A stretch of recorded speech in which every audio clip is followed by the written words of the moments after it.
Hello,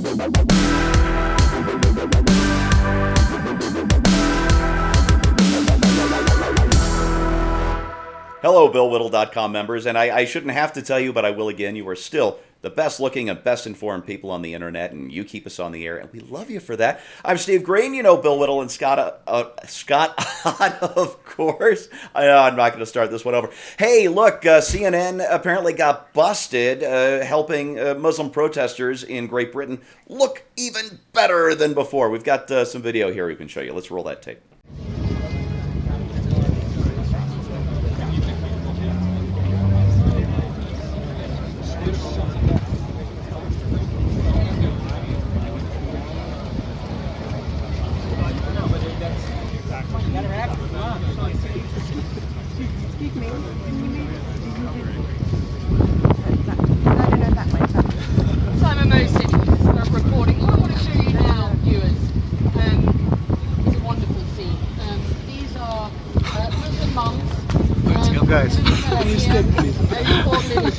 So there you have it. Apparently that's the CNN guy directing traffic, as it were, to get all the protesters together to make the protest look more impressive than it actually was, because the street is mostly empty. There's hardly anybody there. Associated Press cooperated, taking a photograph of these guys cropped in like this, so you see some shoulders and some faces, and it all looks like it's a huge thing. But as you see there, it's mostly empty streets.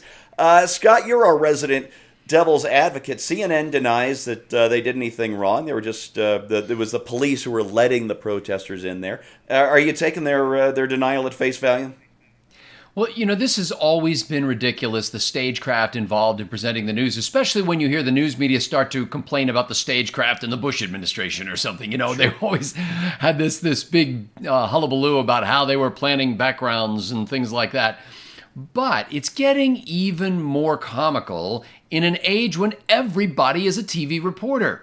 When all of us are carrying around cameras and capturing things in real time, and everybody is seeing live streaming video on Periscope and YouTube and Facebook and, stuff as it's happening, we know what real life looks like now through the lens of a camera. So when you see somebody assembling the scene, it just seems absurd. It reminds me of when I was in New York City some years ago, and this is a lot of years ago. The child I'm about to describe just was graduated from high school on Friday, but he was probably, 3 years old maybe at the time. And we are walking through New York City. It was during the Republican National Convention that was being held in Madison Square Garden. And we saw this big kind of crowd and noticed that it was MSNBC had set up a stage in a park. And Chris Matthews was up there on this stage doing his show, all kinds of lighting and everything. And so we're walking by and we're like, isn't that interesting? There's Chris Matthews. He's doing a show outside. All of a sudden, this man runs up to us wearing an NBC jacket and MSNBC jacket and says, Hey, folks, you want to come over here and see TV being made?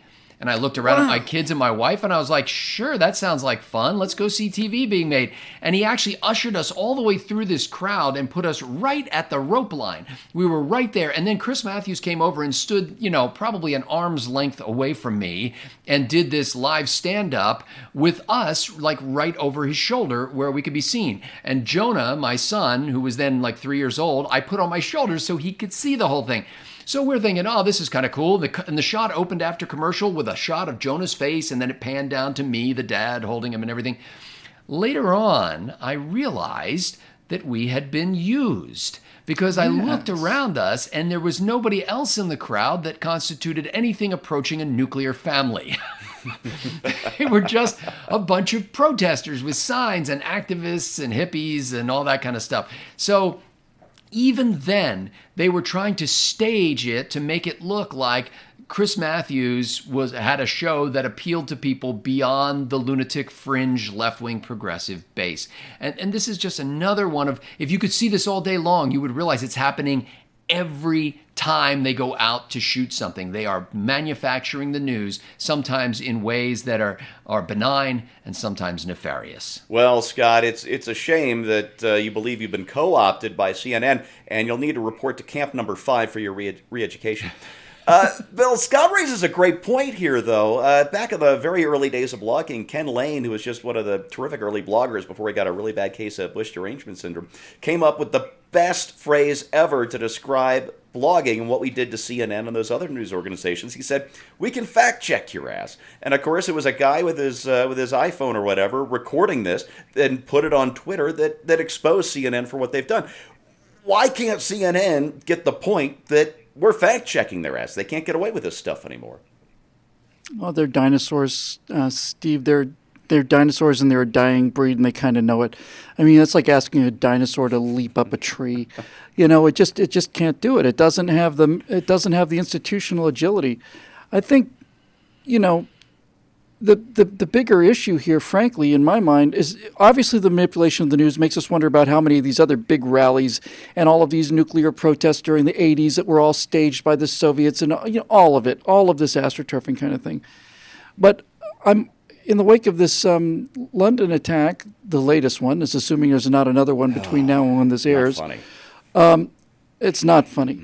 It makes you wonder why CNN had to do this in the first place. In other words, if CNN had to basically pack everybody together so that they could make a Muslim peace demonstration, a sympathy for the victims demonstration, and there were 12 people, 15, something like that.